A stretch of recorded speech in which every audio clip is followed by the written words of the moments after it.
Good afternoon, everybody. I have an odd accent, as you'll probably work out as we go along. Just wanted to ask before we start, if I might. You're all partners, right? Most of you seem to be, yep, that's good. Who's been a partner for more than 6 months? More than a year? Keep your hands up. More than 2 years? More than 3 years? More than 4 years? Let's see how we More go. than 5 years? Well, you can all sod off. You know as much as I do in that case. So we've been a partner for 5 years, and the nice guys at HubSpot said, why don't you come down and share some of what you've been doing? So after a few beers, they managed to persuade us that it would be a good idea. So we're going to try and do just that. Ah, yes, you see, I can push buttons. It's marvelous. So just so that you know, this is my daughter, and we've been working together for 5 years in this process. You can tell, obviously, that we work a lot in the laboratory. We didn't actually think that those sprockets were quite large enough, so we got these, which kind of felt a bit more like it. We are predominantly blue and red, but we bleed orange. Maybe I need to point at it. Ah, yeah. So that's the whole gang.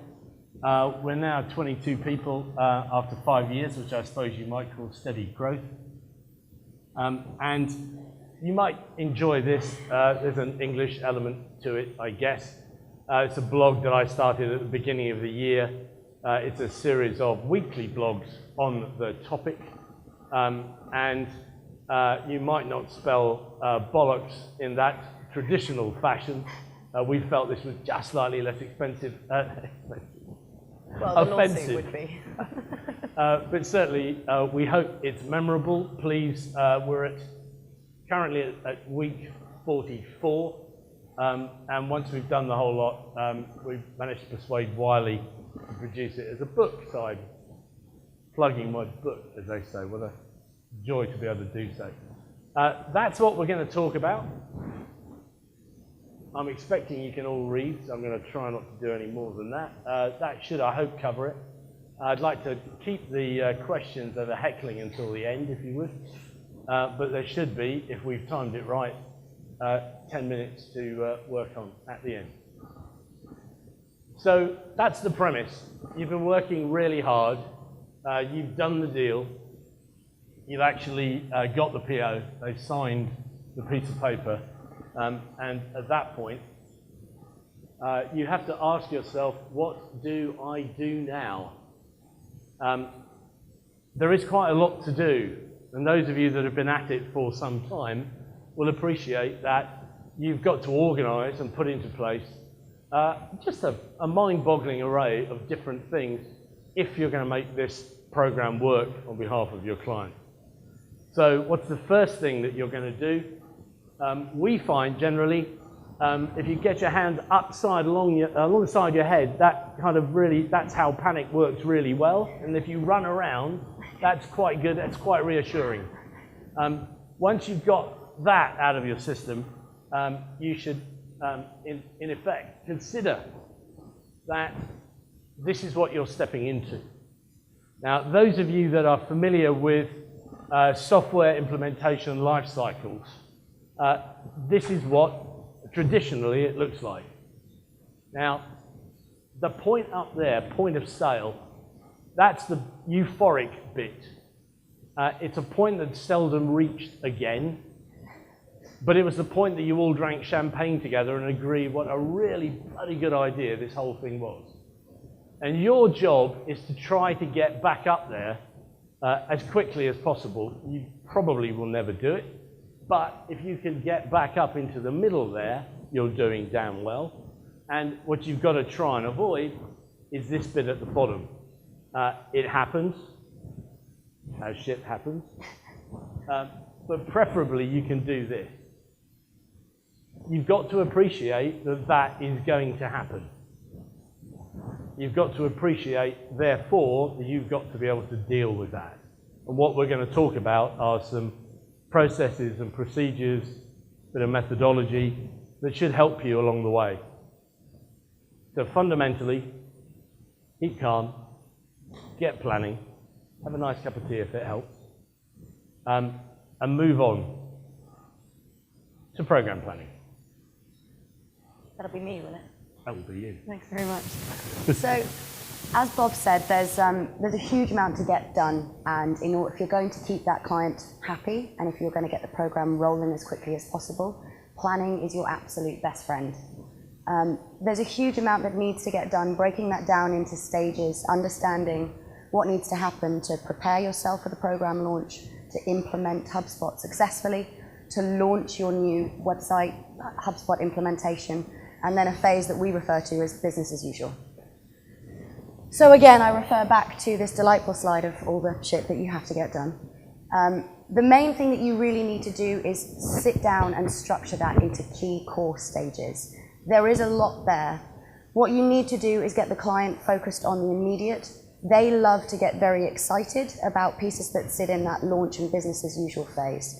If you let them get distracted and end game immediately, they will derail the program for you. One of the really early things that you need to know is the value of homework versus workshop in that really early implementation phase. Some activities are best to give to your client to do themselves. Initial implementation very often sits with a huge amount on the client to do, and not a huge amount for the agency to do and not a huge amount for the client to do. And if you are head down, keep very, very busy and don't get buy-in from them immediately, they will lose faith in the momentum of the project. Homework tasks are a really good way to get buy-in from them, to get them feeling like they have ownership of that project.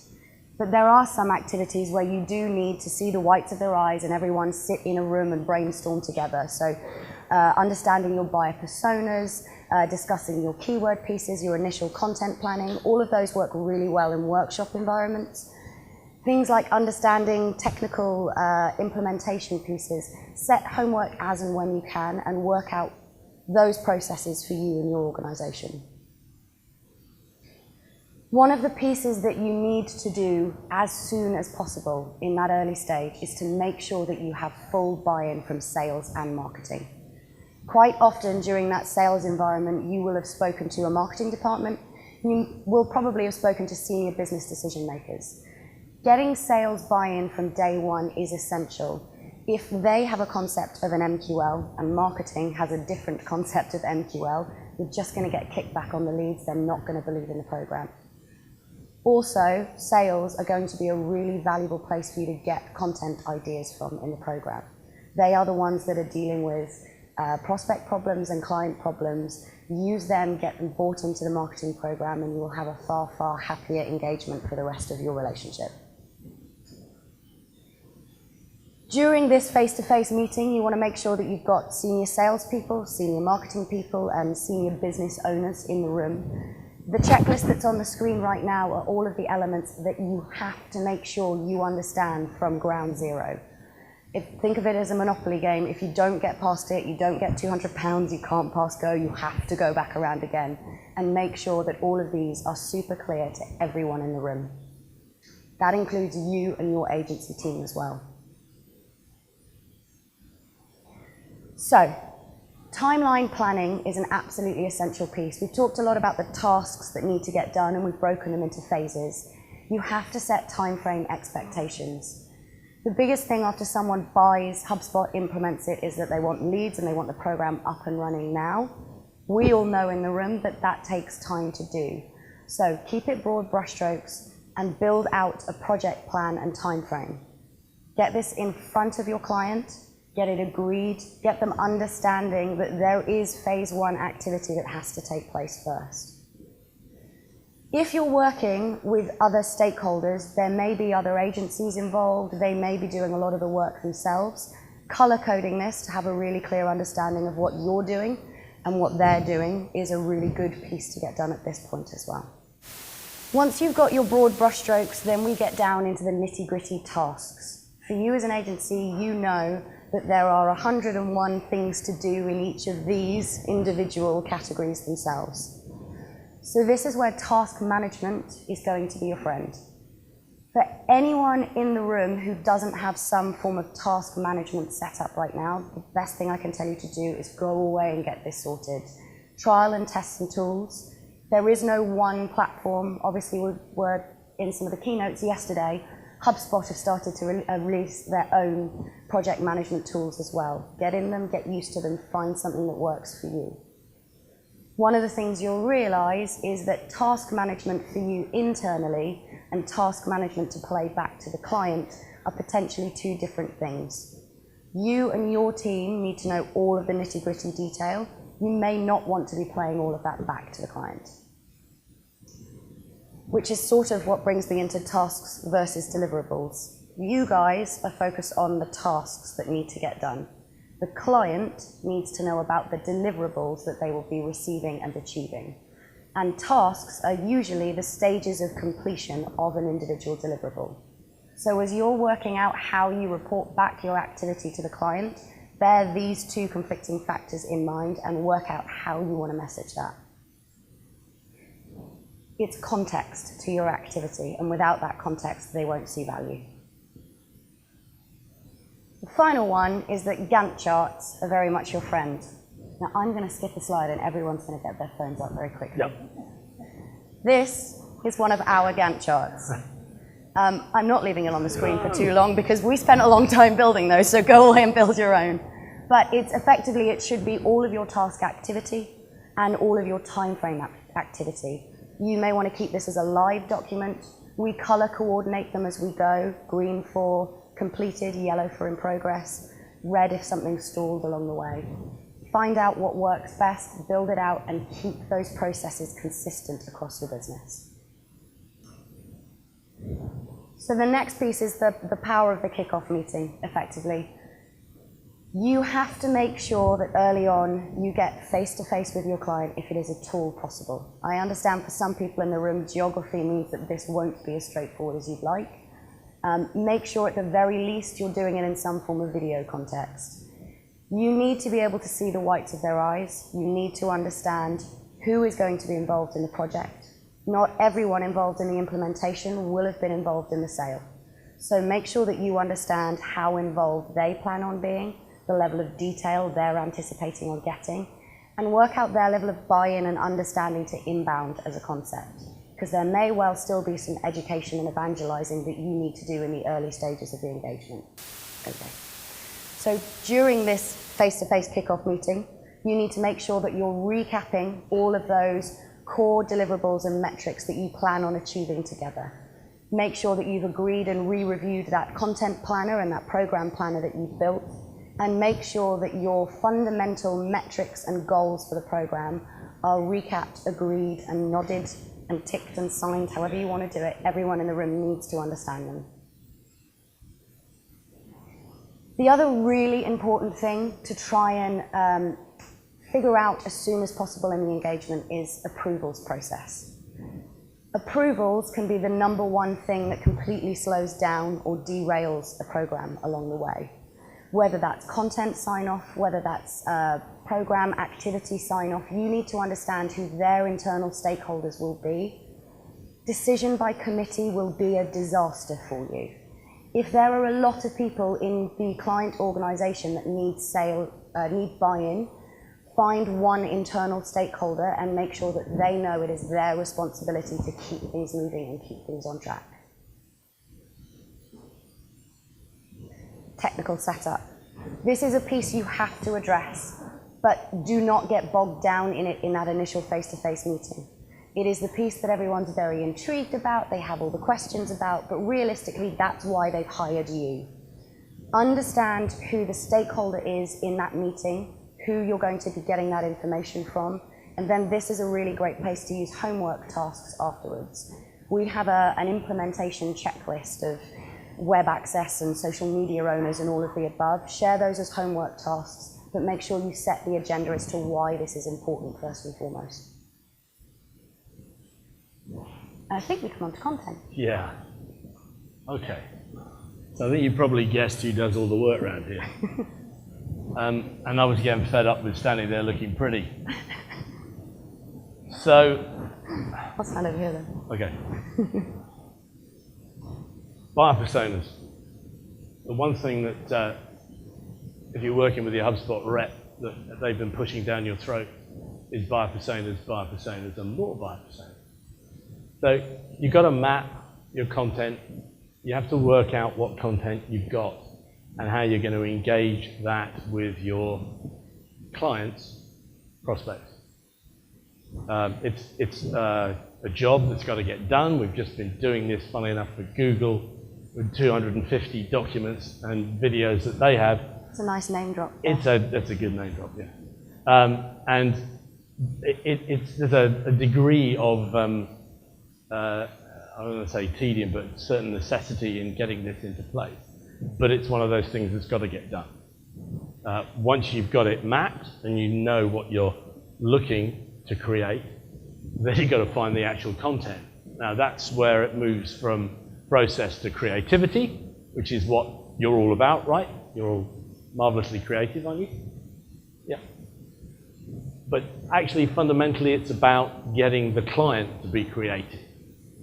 And the idea of the brainstorm, the process of pulling a bunch of people into a room who are subject matter experts, they don't necessarily need to be physically in the room. They can be part of the conference call. But in my experience, over the last 3, 4, 5 years, it's that point at which you get a series of subject matter experts, the boss, ideally the sales and marketing director, into the room together to work on your content and those ideas behind it. Then you can capture those. Don't expect the client to do anything, is my advice to you. You manage it, you drive it. All the client does is talk at you. Have them talk at you and bottle what they say. Obviously record it, get it down, and a key piece to it, do synopses before you produce full-scale content. Make sure they've seen the synopsis and signed off on that. Because when you deliver it back and they say, no, that wasn't what we were looking for, then you can cough politely and move back to the synopsis and say, which bit of the synopsis didn't you understand? Then you will not have wasted 8 or 10 hours in your preparation process. The sign-off and approval process takes a little time to work out. They're all slightly different, but fundamentally, that's how it works. Whatever your piece of content being created is, from case study through to full-scale white paper. Use it, get the client to sign off against it, and continue to use it. Keep it in place. Who owns what? Who's going to do what? And this is inherently setting out your methodology to make sure that the client knows their responsibilities. That marvelous Gantt chart that you saw earlier on, the times in which those go wrong, almost invariably, not always, but almost invariably, come down to bottlenecks that get created, and everything on there starts going red, it hasn't been completed or isn't work in progress and is overdue. Very often the problem revolves back to the fact that ownership wasn't established early on in the process. Kind of broadly covered the setup and management. How are we doing? This useful? You're all still awake. That's a good sign. It's a good sign. So let's just talk about, thank you for that. Let's just talk about reporting, therefore. And the lovely thing about HubSpot is one of those super dashboards, automated reports that come out and fire off to your client. And after you've been firing them to the client automatically for a month or so, and there's an appreciation that they've never been discussed, you're not exactly getting a lot of feedback on them, and there's an appreciation that maybe they're just not exactly what your client was looking for. So roll that back to the beginning and think about what it is you think the client needs, because they don't know enough at the outset to be able to tell you precisely what they want. So guide them through that process. We create monthly impact reports, which in themselves are both infographic based because most chief execs don't read, they look at pictures. They are backed up by the detailed data, and that's there if people want to drill into it, but 90% of the time they're not going to go anywhere near it. The only thing they're going to react to is whether or not they're getting enough leads in enough quantity and the salesmen aren't bitching about them. So, create your dashboards, and you guys saw the announcements yesterday of the higher levels of customizability. The ability to customize dashboards will be very valuable in making sure we actually start to get what people are looking for when they want to see it. And this thing here, this to me, come on, snap away. That's probably the most fundamentally important report that I would ever consider chatting to the sales and marketing director about. For me, this was kind of the reason why we bought into HubSpot. I'm a PR man of old, and most people do PR expecting to generate sales leads and inquiries. It doesn't in general. What it does is promote brand awareness, which leads to the generation of leads and inquiries. This stuff allows me to count and project from the bottom upwards. So if I put one closed one in the bottom, how many opportunities do I need to get to closed one? How many SQLs do I need to get to an opportunity? And how are they converting MQLs into SQLs? And I'd expect the bottom part of that to be known at the outset by the sales director or the chief exec of the organization that we're dealing with. It, in my experience, is unlikely that they will understand the top part of this funnel process. And that is to say, we should be able to, with that bottom level of information, predict that from a number of sessions on the website, just how many form submissions we're going to get as a percentage of total. And from that, predict the number of online leads that we're going to get and have a decent stab at how online leads will convert to MQLs once I understand and get into their business. Does that make sense? I got to that as a eureka moment, and I share it with you for free. One of the other things that's worth pointing out about the funnel is, as you look and report on these numbers month on month, this is what's going to show you what's not working. If you're finding that you're getting a huge volume of online leads coming through and nothing's ending up as an MQL, your content may not be right, where you're promoting it may not be right, your understanding between agency and client of what an MQL may have become muddied again. Those are the opportunities to go back and review. Alternatively, you may find you're getting an awful lot of marketing qualified leads and nothing's going down to sales. There is then a communication issue between marketing and sales again that needs to be addressed. I must have forgotten something because you went off piece there. So, few hacks, tips and tricks, thoughts that might help along the way. Yeah, that'll be me. Make sure that you have a really clear understanding of all of the activity that your client is doing. It is super important for you to move away from being a supplier to being a partner. You want them to see you as an engaged partner in all of their activity. It happens to me a lot, has done historically, where someone will be like, oh, by the way, I've got an event next week. It will affect and play into all of the other activities. If you're just responsible for inbound, you have to make sure that you have an understanding of the context of inbound within the rest of their marketing activity. Get them to share. There we go. Under-promise and over-deliver. This applies to the sales process as well as it does your ongoing management. Don't be tempted to promise to the end of the world just to get that deal closed. If you start the relationship off that way and you're permanently over-servicing, permanently over-delivering, the client will expect that and you will run yourself ragged for the rest of that engagement. Be clear about what you plan on doing and then overachieve when you can, and they'll see the value of you as the agency. This is a very interesting one. It's very easy as an agency to be very protective of the website and HubSpot portal that you've built. There has to be some knowledge transfer with the client. You have to have them using the tool, whether or not it's just logging in to look at reports or an understanding of the activity that you have. Even if you're doing the best job in the world for the client, if they don't know what HubSpot as a tool does, they won't want to keep paying for it, and you will see churn. So get buy-in, get them using the tool, make sure you've got knowledge transfer built into your activities. Learn how to say no. This one's also probably learn when to say no. The client will be the number one thing that derails you and your project, because they will see something shiny, something exciting that they want you to do. Bear in mind, you are tied to contractual deliverables. If they ask you to go out of scope, then you have to make sure you set the understanding that you can't just keep adding to it, something else has to give.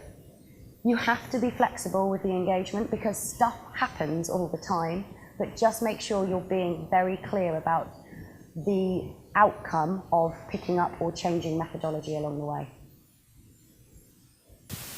The new guys in the room, if you're following the same pattern that we did, you are very, very enthusiastic about this whole piece right now. You are in a state of high evangelism about the inbound message. And that's exactly what I got. I got so excited about this stuff that we went out and we sold it to everybody. I didn't care what they wanted. We were going to sell it to them. And it was going to be great. And just be careful, because it doesn't always fit. And if the organization doesn't buy into it, if they are sold on your wave of enthusiasm and they don't follow through with their own level of enthusiasm and engagement, then you're building yourself a problem. You're building yourself some future churn. And hey, hands up, we did that. And you learn hard lessons in that process. And there is Paul Rotzer. And any of you guys seen Paul speak? He taught me early on the need to get big enough as quickly as you can to get to a point where you can say no, where you can actually have someone come in the door who is not the right shape for your business, for your organization. And we have a focus. I've spoken to a lot of people about business size, business scale, in order to be a HubSpot prospect. And for me, there's one question. How many salesmen have you got? Because if you're trying to feed just one individual, it's odds on that you're going to run into issues. When you've got a large sales force that needs feeding regularly with leads, they need leads. The business understands and gets that. And that's a great scenario to be in, because you can really mobilize the troops behind the whole inbound process, get them involved and show them how it's going to work and how it's going to be good for everybody. Okay. There's a couple of quizzical faces there, but we can do that in questions. So, We're running low on time. This guy, do you know who he is? So that's our version of your president. Sorry. Ouch. So we thought about putting him up there, but I thought, no. So that's Alan Sugar. And actually, we started this, just so as you know. He said it first. He said it first. The point is that there is an occasion, and this is where you as business leaders have to make hard decisions. And there will come a time, I suspect, I hope it doesn't, but there will potentially come a time where you actually just have to say, do you know what? It ain't working. And if you've been through the process of having your best team, your A team on the case, and Matt and I have been through this, where you've got people banging their heads against that particular wall on a regular basis and doing a fantastic job, but the client just doesn't give it back to you. You've all had one of those, haven't you? Yeah, you've got to be strong and you've got to say those words. Otherwise, the alternative is you drive your people into the ground, and your people are, and if they're good people, they are more important than your client. Thank you. Thank you. We've gotten quite intense. Oh yeah, we did, didn't we? And maybe a little bit negative, but let's go. There was a bit more that we just wanted to run through, which is about growing and scaling your agencies as well. It's one of the pieces that we get asked quite a lot about how you add net new people. As in, how do we grow business? How do we grow our team and our business? Yeah, no, it's easy. So here's how you grow your team. Hire your family. Hire your kids. Thank you. Can we please move on? That's a very embarrassing photo for me. I had hair. Damn it, I had hair. Okay, so in truth, you know about T-shaped people. You heard HubSpot talking about T-shaped people? No, yeah, no? Okay, so T-shaped. Hire people with a broad knowledge of marketing, preferably digital marketing. We hire, first choice, marketing grads. Better still, masters in digital marketing, some form of digital. They still know fuck all, but in principle, they are sponges for knowledge, and they will do great things for you if you can bring them on, nurture them, and get them experience. Now, what you've got to do is to work out the downstrike. What are they going to excel in? So are they creative? Are they writers? Are they true digital analysts? Do they have other skills in other digital aspects? You've got to work that out with them. But as soon as you find that, drive that level of expertise downwards, and you will have very valuable people. Very valuable people. And the other thing to bear in mind is make it fun. Otherwise, they ain't going to stick around. On that note, culture code. So we got taken on one side by HubSpot and slapped around a bit. Said, you haven't got a culture code. Said, what's that then? Well, it's what you do. It's what you are. Oh, we know what we are. We just hadn't written it down. Now, HubSpot talk about this being the biggest downloaded item on their website. It isn't for us yet, but it's kind of getting that way. Anyone who's interested, sorry, let me go back a step. Recruitment, for me, is really, really expensive. If you're going to use recruitment agencies to bring your people in, we pay a fortune in my country for them. They are painfully expensive ways to recruit. So if we can build a process, use LinkedIn. Get LinkedIn Recruiter. It's not expensive, fantastic way of finding people. You have to filter a lot of them out. The last job we put up had 276 applicants, and over 100 of them were in other countries. Okay, I can deal with that as long as their English is good and they've got somewhere to live. But in principle, I wanted to move us from the point where we were using a recruitment agency. I was getting 2 people or 3 if I was lucky, and having to make a choice from those. 276 gives me another problem. We have to do group interviewing, but that's cool. You can set up a process to do that. Bring a batch of people in that you shortlisted and get them to meet all of your people. So the last one of these we ran, we went from 276 down to 15. We did a group interview, half day. They met all of our people. The last 3 came with us to the pub. I know it's not necessarily right for all of you, but a pub is an important thing in England. And you have to kind of have one nearby the office. Otherwise, it doesn't quite work. People tell you more things in a relaxed environment than anywhere else. And sat in an artificial environment of an interview, yet they just tell you what they think you want to hear. So they go off, I leave them to it, some of the guys take them off, they basically get an hour into informal interview to actually really start to try and find out what they're about. But by the end of the day, they've certainly met at least 4 or 5 people, and we have a group view on whether they are, Seth Godin says, people like us. And that's fundamentally where we go with the culture code, because the culture code helps us to move it in to an understanding of what we're about. And the key aspects for us is the kind of day-to-day tenets that we like to try and live by. Do you want to explain GSD? Get shit done, of course. There's nothing, just remember, there's nothing that you can do that your client can't do themselves. Right? So the reason why they employ us is to get shit done, because most of the big companies can't do it themselves. They're hopeless at it. So they have a dozen agencies that do all their work for them.